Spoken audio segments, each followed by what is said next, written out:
नमस्कार, व्योम टीवी के पेज पे मैं उमेश श्रीमान आपका स्वागत करता हूं। यूं तो झारखंड की राजनीति जिस तरीके से करवट ले रही है, मुझे लगता है अब सबको एक ही इंतजार है, नवंबर में होने वाला क्या है। लेकिन एक बात तो मैं सदैव इस बात को खुले मंच पे कर रहा हूं कि झारखंड की राजनीति को अगर सरगर्मी को ताजे खबर की तरफ से देखना चाहेंगे तो अल्पसंख्यकों को श्रीमान आप दरकिनार नहीं कर सकते। भाजपा कहती है सबका साथ, सबका विश्वास और सबके लिए हम कुछ करेंगे। चलिए इन्हीं सारी मुद्दों को लेकर आज भाजपा की तरफ से उनके प्रदेश प्रभारी अल्पसंख्यक मोर्चा से हमारे साथ हंजला बिन हक जी हैं। पहले तो हम लोग उनका स्वागत करेंगे। आपका बहुत बहुत स्वागत। बहुत शुक्रिया, बहुत शुक्रिया। और ये आपका टीवी चैनल का हम बहुत आभार प्रकट करते हैं। ये जो स्लोगन है, हम तो पूछेंगे, यानी सवाल पैदा होगा तो इनकलाब पैदा होगा, सवाल पैदा होगा तो जवाब पाने की जद्दोजहद होगी, और जवाब पाने की जद्दोजहद ही इनकलाब को पैदा करती है। इसलिए आपको साधुवाद कि आपका टीवी चैनल को हम लगातार देखते हैं। लोगों को जिस तरह से आप लाते हैं, सवाल पूछते हैं, और वो सवाल इतने गंभीर होते हैं समाज के लिए कि रियल में जर्नलिज्म, पत्रकारिता, हम आपको अतिशयोक्ति नहीं कह रहे हैं, लेकिन यह है कि बाघमारा नहीं, पूरे धनबाद के आप गणेश शंकर विद्यार्थी। बहुत बहुत धन्यवाद। कैसे हैं? बस पूजा वूजा में पंडाल उंडाल घूमना फिरना कुछ सब कुछ ठीक ठाक रहा? हंजला बिन हक जी को जब बड़े चीजों के मूल्यांकन तरीके से देखते हैं तो लगता है ना हिंदू, ना मुस्लिम, ना सिख, ना ईसाई, हंजला बिन सबका भाई। तो अल्पसंख्यक मोर्चा का प्रदेश प्रभारी होने के बाद हम मान लें क्या मुस्लिमों के नेता तक ही आप सीमित रह गए? नहीं, ये तो पार्टी ने एक जिम्मेवारी दी। अल्पसंख्यक मोर्चा का हमको प्रदेश प्रवक्ता बनाया और भारतीय जनता पार्टी ने बनाया। तो इसके साथ साथ हम और भी सारी जगहों पे हैं, जैसे हम पूना मातो सेवा संस्थान के सचिव हैं, हमारे माननीय सांसद भुल्लू मातो उसके अध्यक्ष हैं। क्या हंजला बिन हक जी एक चीज एकदम स्पष्ट बताएंगे, बिना लाग लपेट, बिना पक्ष विपक्ष का, अल्पसंख्यक कौन है आज झारखंड में? केवल अगर झारखंड की हम बात करें तो क्या हम केवल मुस्लिमों को मान लें या और भी जातियां अल्पसंख्यक के अंतर्गत आएगी? देखिए, ये बहुत अच्छा सवाल है। अल्पसंख्यक है कौन? अल्पसंख्यक वो उसको कहते हैं जिसकी संख्या कम हो। तो झारखंड में लुटेरों की तादाद कम है, तो लुटेरे अल्पसंख्यक हैं। हम लोग जो मजलूम हैं, जिनका शोषण हो रहा है, जुल्म हो रहा है, हम लोग अल्पसंख्यक। मैंने भाजपा के नेता पर ही शोषण होता है, लेकिन वो ईडी भेजते हैं, सीबीआई भेजते हैं और भी चीजों को जानकारी के लिए भेजते हैं। तो भाजपा का नेता अपने आप को अगर कहे कि मुझ पर शोषण या हम लोगों पर शोषण, ये थोड़ा हजम से बाहर है विपक्षी की तरफ से। अच्छा, आप एक चीज देखिए, भारतीय जनता पार्टी और इस तरह की बात नहीं है। भारतीय जनता पार्टी में जब नहीं थे ढुल्लू मातो, तो भी ढुल्लू मातो जेल क्यों गए थे? ढुल्लू मातो ने व्यक्तिगत कारण से कभी कोई केस नहीं खाया। ढुल्लू मातो पे जब भी कोई केस हुआ है तो वो केस समाज के लिए संघर्ष करने के दौरान हुआ, या सुनियोजित रहा? क्या बिल्कुल सुनियोजित षड्यंत्र के तहत कि इस व्यक्ति को, इस लड़के को जो मूवमेंट खड़ा कर रहा है, इसके मूवमेंट को कुचलना है। तो उस मूवमेंट के कुचलने के दरमियान में इसको जेल भेज के डराओ, इस पे मुकदमा करके डराओ, इसके चरित्र पे दाग लगा के डराओ, हर तरह की साजिश हुई। बस सारी साजिश पर्दाफाश होता है। अच्छा, एक बात बताइए, एक बात सीधा स्पष्ट लोग केंद्र में भी बोलते हैं, राज्य में भी बोलते हैं, या भाजपा को आड़े हाथों लेते हैं, अल्पसंख्यक का भला कभी न किए हैं न करेंगे, ये उनके तरफ से आरोप है। क्या हम इसको मान ले दोनों नदियां की दो धार है और कभी मिलेगी नहीं? हालांकि आपके भी अल्पसंख्यक मोर्चा बड़े बड़े क्षेत्रों में है, बड़े बड़े पद पर हैं। देखिए, हम एक सवाल लोगों से पूछना चाहते हैं कि अगर भारतीय जनता पार्टी अल्पसंख्यकों का भला नहीं कर सक रही है, तो जिसने मुरादाबाद में मुसलमानों का कत्ल आम करवाया, क्या वो अल्पसंख्यक का भला करने वाले लोग? क्या अलीगढ़ में जिसने मजलूमों के खून से जमीन को रंग दिया, वो अल्पसंख्यक के हितैषी है? जिसने आजादी के बाद से मुसलमानों की ये दशा कर दी कि उनके द्वारा गठित रंगनाथ मिश्रा कमीशन की रिपोर्ट कहती है कि मुसलमानों की स्थिति जानवरों से बदतर है, फिर भी एक बड़ा खेमा आपके तरफ घुमा हुआ नहीं है, क्या कारण है? आप ये सारे आरोप लगा रहे हैं, रंगराजन कमेटी की भी बात कर रहे हैं, लेकिन जब जांच के दायरे से आप अपने आप को बाहर समझते हैं? नहीं, जांच से आरोप आप पर भी है। नहीं, क्या आरोप है? अल्पसंख्यक का भला भारतीय जनता पार्टी ने नहीं किया, बिल्कुल 100% सही है। मैं आपके इस आरोप को स्वीकार करता हूँ। भारतीय जनता पार्टी अल्पसंख्यक और हंजला बिन हक के लिए कहीं एक गले की हड्डी न बन जाए? बिल्कुल नहीं बन सकती है, किसी कीमत पे नहीं बन सकती है। सारे लोग इस बात को मानते हैं। भीतर से दिल कांग्रेसी है क्या? मेरा बिल्कुल। मेरे दादा कांग्रेसी, मेरे फादर कांग्रेसी, और हम खुद कांग्रेसी थे, लेकिन जब आज के डेट में जब हमने देखा कि ये कांग्रेस, इससे मजदूर अलग हो गया, इससे किसान अलग हो गया, इससे ब्राह्मण अलग हो गए, इससे भूमिहार अलग हो गया, इससे वरुण गांधी अलग हो गए, इससे मेनका गांधी अलग हो गया, लेकिन हाय रे जिस लोगों अच्छा, को ये अलग अलग की परिपाटी में आपका कहीं दोष नहीं? आपने सीता को लाया, आपने गीता को लाया, आपने मधु कोड़ा को मोटिवेट करके घुमाने का प्रयास किया। झारखंड की राजनीति में आपको तो फोड़ू पार्टी का भी नाम लोग देते हैं। सीधी आपका तो काम है दूसरे पार्टियों से इंपोर्ट कर अपने यहाँ ले आओ और जीत की राजनीति को स्टैंड करने का मैनिपुलेशन करते हैं। नहीं, मैनिपुलेट करने की जो बात है, दूसरे पार्टी के जो अच्छे कद्दावर नेता है, चंपई सोरेन को तो हमने जलील नहीं किया, उनका कान पकड़ के कुर्सी से हमने नहीं उतारा। अच्छा, लालच क्या था? क्या लालच दिया आपने उनको लालच तो मजबूरियां नहीं बिल्कुल होगी ना? उनको लालच हमने दिया कि आपका जो सपना है झारखंड को आगे ले जाने का, उस सपने को हम साकार करें। कहीं ऐसा नहीं लगा कि उनके लाने से बाबूलाल मरांडी जी और उनमें भीतर खाने कॉन्फ्लिक्ट बाबूलाल मरांडी संत आदमी है, बाबूलाल मरांडी संत है झारखंड का। कहाँ आप राजनीतिक संत कर रहे हैं? बिल्कुल राजनीतिक संत है बाबूलाल। 1932 का बात उठाए और लोग उनको डिस्प्लेस करके रख दिए। बिल्कुल सेंटिंग में रहे, अपनी पार्टी बना लिया, आज आपकी पार्टी में आ गए तो आज उनको संत कर रहे, नहीं तो आप लोग बोलते थे नहीं, कुछ और ही। नहीं, हम लोग तो बाबूलाल मरांडी जी के साथ हमेशा से रहे। अलग पार्टी में थे तो झारखंड विकास मोर्चा के हम केंद्रीय कमेटी सदस्य थे। आज बाबूलाल मरांडी जी जो है वो रियल में झारखंड के माटी पुत्र हैं, और झारखंड के दर्द को अगर कोई समझता है तो बाबूलाल मरांडी से। अच्छा, एक बात बताइए, अल्पसंख्यकों के साथ दो नाम हमेशा जोड़ा जाता है, धर्म की राजनीति और हज के नाम पर, शिक्षा के नाम पर। ये सारी चीजों को कहीं ना कहीं एक बहुत बड़ा वोट बैंक घसकाने का हम कारण मान सकते देखिए, हैं। आप पहली चीज समझिए, हज के लिए ये नियम है कि अगर आप इस्ताअत रखते हैं, यानी आप काबिल इस्ताअत है, आप सशक्त हैं, आप सक्षम हैं, तो हज कीजिए। अगर हंजला बिना के पास उतना पैसा नहीं है तो मेरे ऊपर हज फर्ज नहीं है। भाजपा वाले तो ये कहते हैं मैंने सीटों की संख्या बढ़ा दी, हमने लोगों के लिए बेहतर किया, व्यवस्था बेहतर किया। दूसरे कंट्री में उनके लिए जो नॉन इंटाइटल सेगमेंट आता था उसको हमने टाइटल कर दिया।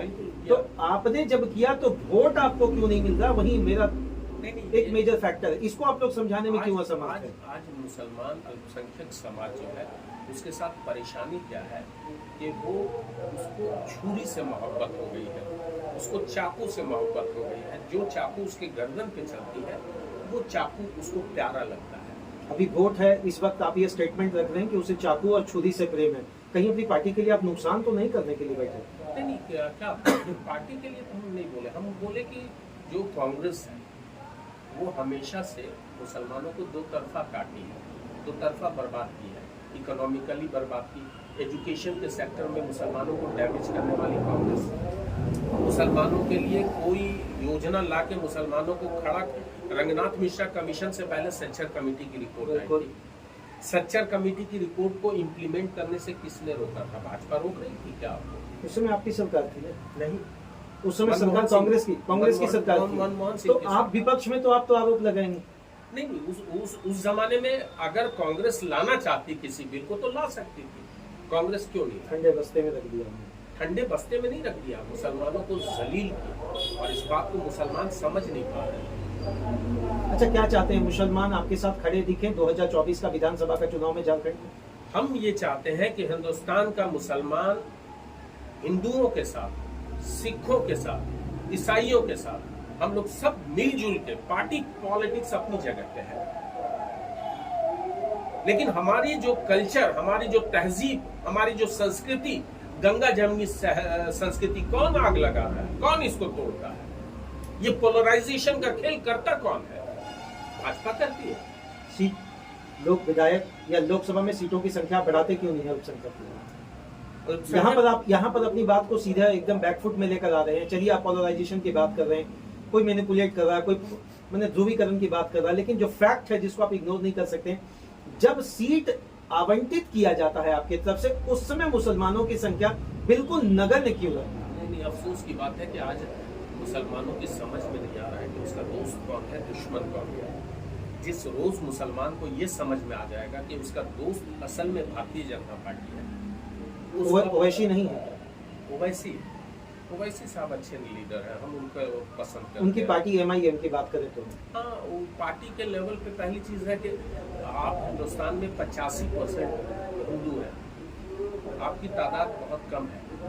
आप मजलिस इत्तेहादुल मुस्लिमीन के नाम पे ऑर्गेनाइजेशन चलाते हैं।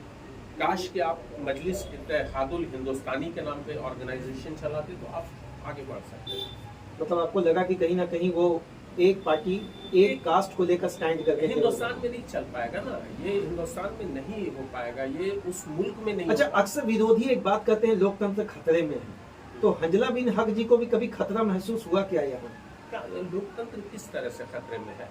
ये गांधी परिवार अगर बैठ गया, इसके कारण राजतंत्र खतरे में, राजतंत्र खत्म हमारे जहन से नहीं।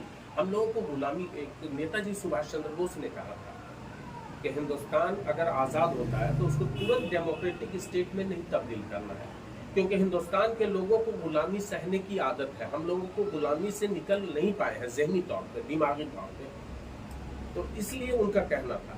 और ये बात आपके इस बात में यथार्थ सत्य है कि एक्चुअल में हम लोग जहनी तौर पे चाहते हैं कि जो राजा था वो उसको फकीर क्यों बनाए।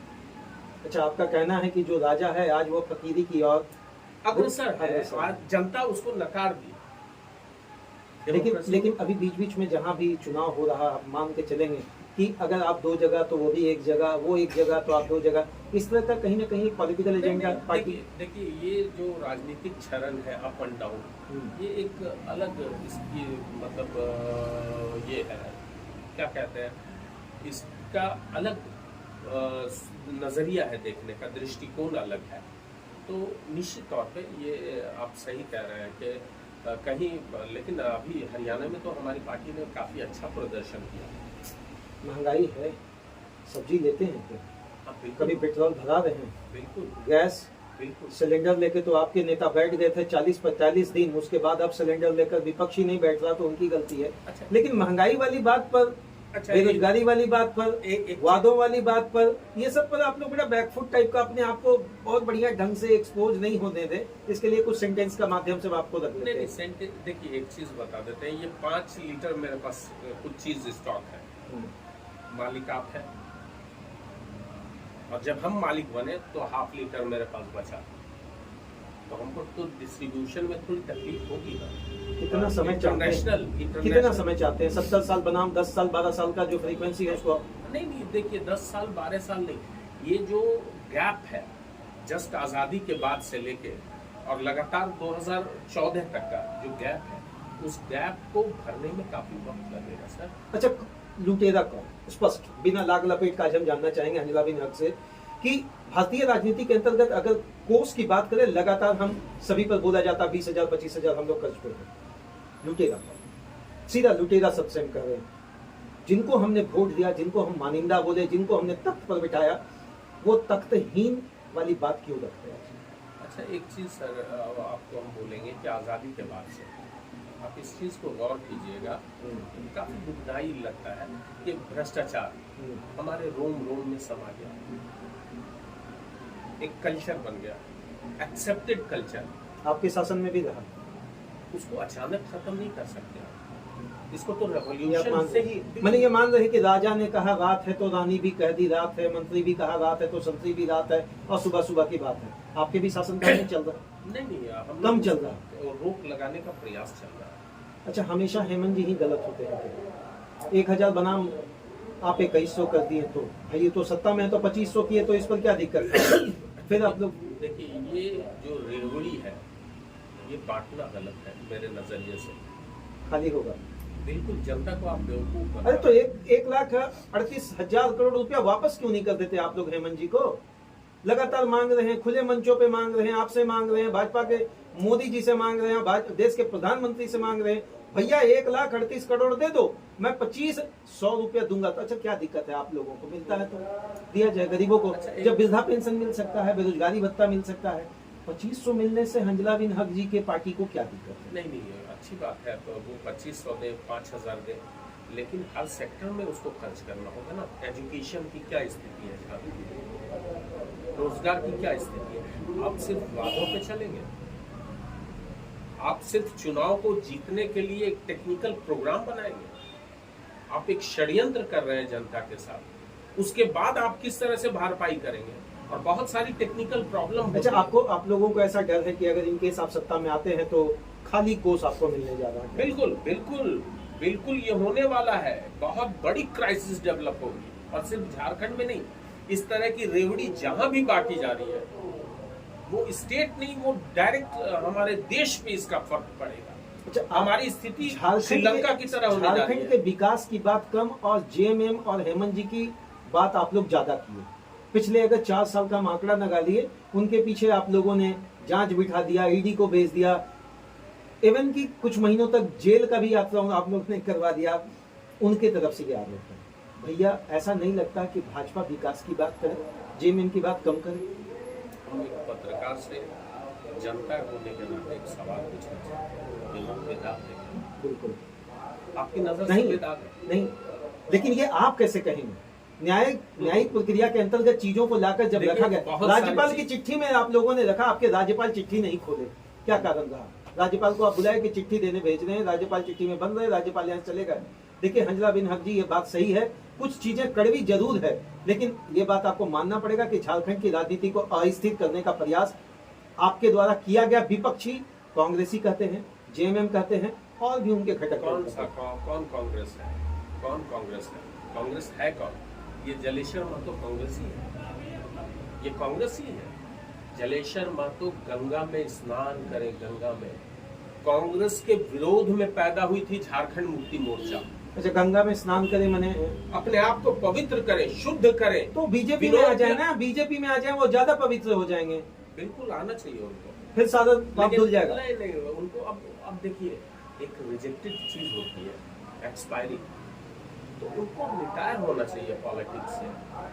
अच्छा, उनको किताब आपके नेता बड़े पद पे जा सकते हैं उस एज में, लेकिन छोटे पद पे विधायक भी नहीं बन सकते। ढुल्लू महतो उनके उम्र क्या है? क्या ढुल्लू महतो तो युवा है, तो जो लड़ता है वो तो हमेशा युवा ही रहता है। राजनीति में कोई बूढ़ा होता है? कैसे बूढ़ा नहीं होता है राजनीति में? राजनीति में बूढ़ा होना चाहिए। अनुभव तो मायने रखता है। क्या बात करते हैं? अनुभव भी समाप्त होता है, सोचने समझने की शक्ति शिथिल होती है। तो उन्होंने तो कहा था कि हमारे चिटाई धाम में आ जाए, यहीं पर सारा कुछ राम देखा जाएगा। बात सही है क्या? जलेश्वर महतो जी के लिए हमको या तमाम कांग्रेसी नेता को उन्होंने कहा? अच्छा, एक चीज हम कहना चाहेंगे, ये चीज आप गौर कीजिएगा, हम आपके माध्यम से ये सारे लोगों से कहना चाहते हैं जी कि ये विनोद बिहारी महतो कट्टर कांग्रेस विरोधी, कट्टर कांग्रेस विरोधी, एके राय कट्टर कांग्रेस विरोधी, शिबू सोरेन कट्टर कांग्रेस विरोधी। कांग्रेस के विरोध के कारण में जेएमएम के कितने नेताओं की हत्याएं हुई, कितने नेता को जेल जाना पड़ा, और आप विनोद बिहारी महतो जिंदगी भर, जो विनोद बिहारी महतो लड़े थे चुनाव, एमपी बने थे, जलेश्वर महतो जी आपको अधिकार नहीं है विनोद बिहारी महतो का नाम लेने का। विनोद बिहारी महतो कांग्रेस के विरोध के बाद एक थर्ड फ्रंट बना था, उस थर्ड फ्रंट के एमपी थे। उसके बाद उनके पुत्र राजकिशोर महतो। आपका कहना है कि ये एक मजबूरी के कारण ये पार्टी अलायंस कॉन्सेप्ट में आई क्या? नहीं, ये कांग्रेस में गए कैसे? जिसका कोई अपना सिद्धांत नहीं, नीति नहीं, विचार नहीं, वो बात करेंगे। एनआरसी लागू करेंगे क्या? एनआरसी को गलत तरीके से डिफाइन किया जा रहा है। ये एक दहशत फैलाने का प्रयास। लागू करेंगे या नहीं? नहीं, देखिए ये अलग लागू करेंगे या नहीं? अच्छा, ये नहीं लागू करेंगे। अगर नहीं करेंगे, अगर इस बात को नहीं करेंगे तो फिर बांग्लादेश और घुसपैठिया का बात झारखंड में आप नहीं कर सकते। करेंगे या नहीं? पहले तो आपको ये डिफाइन करना पड़ेगा ना। यहाँ कन्वर्जन भी है, यहाँ घुसपैठ भी है। हंजला बिन हक इस चीज को मानते हैं? अच्छा, आप एक चीज हमको बताइए, घुसपैठिया सिर्फ मुसलमान ही थोड़े होते नहीं, कोई भी हो, मैंने मुसलमान नहीं ना, मैंने अल्पसंख्यक का। यहाँ घुसपैठिया है। अगर एनआरसी जब तक आप लागू नहीं करेंगे, इसको भी आप खुले अभी इलेक्शन के टाइम में नहीं बोल रहे हैं आप एनआरसी लागू करने।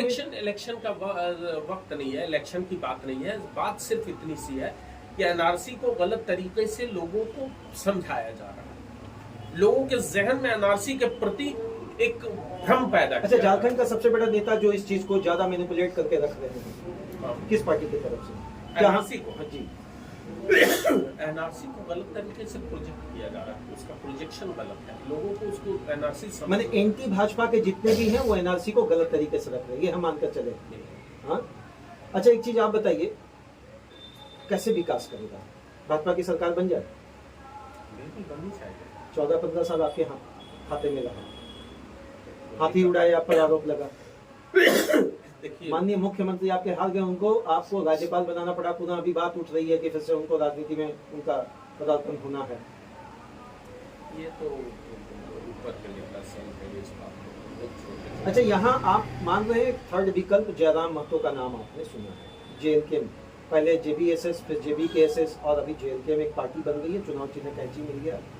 उनके छोटे से बड़े पदाधिकारी एक चीज कहते हैं, इस बार कैंची चलेगा, तो क्या भाजपा के नेताओं पर भी चलेगा? उधार प्रेम की कैंची है। उधार प्रेम की कैंची है। मुझे आपका कहना है कि शॉर्ट टर्म के लिए मामला है क्या? नहीं, शॉर्ट टर्म के लिए नहीं। जयराम अच्छा लीडर है निश्चित तौर पे, और जयराम के साथ जो लोग भी हैं, यूथ, उन लोगों को काफ़ी उम्मीद है। ये उसी तरह का उत्साह, उसी तरह का संघर्ष, उसी तरह का आंदोलन हमको नज़र आ रहा है। हमको लगता है जिस तरह का आंदोलन संघर्ष ए.के. राय, विनोद बिहारी महतो और शिबू सोरेन के नेतृत्व में एक ज़माने में हुआ है झारखंड में, जयराम अच्छा लड़का है। बिल्कुल, मतलब ये लग रहा है कि कुछ भविष्य दिखेगा निश्चित तौर पे। हम भारतीय जनता पार्टी के प्रदेश प्रवक्ता की हैसियत से नहीं कह रहे हैं, एक नेता के जमीनी स्थिति को देखकर आपका? बिल्कुल, एक जमीनी तौर पे नेता को उसके अंदर थोड़ी सी खराबी है वो, लेकिन वो एक अच्छा ऑर्गेनाइजर है, वो एक अच्छा विजनरी है, और उसका तेवर बताता है कि वो ईमानदार है। तेवर बताता है कि नहीं? अच्छा, कुछ तो मजबूरियां रही होगी, कोई यूं ही बेवफा नहीं होता। जयराम का उदय कैसे, क्यों, जिम्मेवार कौन? क्या आपको नहीं लगता है संकीर्ण राजनीति या औछी राजनीति के अंतर्गत गरीब, दलित, शोषित, पीड़ित की बात कहकर आगे बढ़ने वाले नेताओं के कारण ही आज जयराम का उदय? बिल्कुल। देखिए, ये एक आक्रोश है, जन आक्रोश। हम झारखंड मुक्ति मोर्चा को खुद को प्रस्तुत करती है कि हम जनता की पार्टी हैं, हम झारखंड के संघर्ष की पार्टी हैं। जितना बड़ा नाम है सब मेरे से जुड़ा हुआ है, लेकिन जयराम ने सब्स्टिट्यूट किया। जयराम ने बताया कि अगर झारखंड मुक्ति मोर्चा वास्तव में वही होती जो वो कह रही है, कि देखिए, शिबू सोरेन की जीएमएम अलग थी, चंपाई सोरेन की जीएमएम अलग थी, ये केजीएफ पार्ट 2 है। केजीएफ पार्ट 2 है। अच्छा, चलिए कुछ शब्दों के साथ और कुछ अंतिम प्रश्नों के साथ हम लोग वाइंड अप करेंगे। सबसे पहले ये जानना चाहेंगे, जेएमएम ने वादा किया था मैं कोल्ड स्टोरेज दूंगा, मिला क्या? ये तो आपको बताना चाहिए। जेएमएम ने वादा किया था मैं नौकरी दूंगा, मिला क्या? ये तो आपको बताना चाहिए। जेएमएम ने कहा कि मैं आवास दूंगा, मिला क्या? ये जनता को बताना चाहिए। जेएमएम ने कहा था महंगाई को लेकर कम से कम जो यहाँ सीजीएसटी और जीएसटी का मैटर है उसको हम कम करेंगे, हुआ क्या? क्या हम मानकर चले इन्हीं सारी मुद्दों को आप लोग लेकर 2024 का चुनाव लड़ेंगे, या आपका अपना भी कुछ प्रोग्रेसिव मैनिफेस्टो होगा? नहीं, हम लोगों का तो प्रोग्रेसिव मैनिफेस्टो है। हम लोगों का वही 5 तंत्र वाला क्या? नहीं, 5 तंत्र का बात नहीं है। हम लोगों का एकदम क्लियर कट विजन है, सबका साथ, न कोई हिंदू, न कोई मुसलमान, न कोई सिख, न कोई ईसाई, सब हम साथ में हैं। हम चाहते हैं कि हमारा देश आगे बढ़े, हमारा झारखंड आगे बढ़े, हमारा समाज आगे बढ़े। हम इस दिशा में काम करें। क्या कुछ अपील करेंगे 2024 में, जो खासकर चुनावी राजनीतिक समीकरण गर्मा चुका है, ठंडा में भी गर्मी का एहसास हो रहा है, ऐसे में आम जनता या वोटर से क्या अपील करेंगे? हंजला बिन हक जी, चूंकि आप अल्पसंख्यक के प्रदेश प्रभारी भी हैं और एक अच्छे वक्ता हैं, मुझे लगता है, क्योंकि जिस तरीके से आप बेहतर को बेहतर करते हैं, ये काबिल तारीफ है। शुक्रिया। हम जनता से ये जरूर अपील करेंगे कि आप पॉलिटिकली अपने आप को, मजहब के राजनीतिज्ञों का मजहब कोई नहीं होता है, पॉलिटिशियंस का मजहब कोई नहीं होता है, बड़े बिजनेसमैन्स का मजहब कोई नहीं होता है, धर्म कोई नहीं होता है। ये मजहब जो है वो हम लोगों के लिए है, जो middle class, lower middle class और एकदम बिलो पॉवर्टी लेवल। तो हम लोगों को मजहब के नाम पे ज़्यादा एग्रेसिव होने की ज़रूरत नहीं है। ये देश सुरक्षित था, सुरक्षित है और सुरक्षित रहेगा, और ये आगे तभी बढ़ेगा जब गठबंधन इंडिया एनडीए से आगे नहीं बढ़ेगा। ये गठबंधन हिंदू, मुसलमान, सिख, ईसाई का जब होगा, देश निश्चित तौर पे आगे बढ़ेगा, समाज निश्चित तौर पे आगे बढ़ेगा। हम लोग मिल के चलेंगे। बहुत बहुत धन्यवाद, शुक्रिया। यूं तो भारतीय संविधान के अंतर्गत 42वें संशोधन की बात कहकर लोक कल्याणकारी, समाजवादी, पंथ निरपेक्ष वैसे शब्द जोड़ दिए गए, लेकिन बात वही होता है। श्रीमान ठाक का 3 पाद, रंग बदलता है, ढंग बदलता है, लेकिन आम आदमी जहां कल करा रहा था आज भी वही करा रहा है। चलिए जो कुछ भी हो, नवीन जी भाजपा की तरफ से तो हम शुभकामना आपको नहीं दे सकते, लेकिन एक बेहतर इंसान की तरफ से यही कर सकते हैं कि झारखंड समृद्धि के साथ आगे बढ़े। बहुत बहुत धन्यवाद।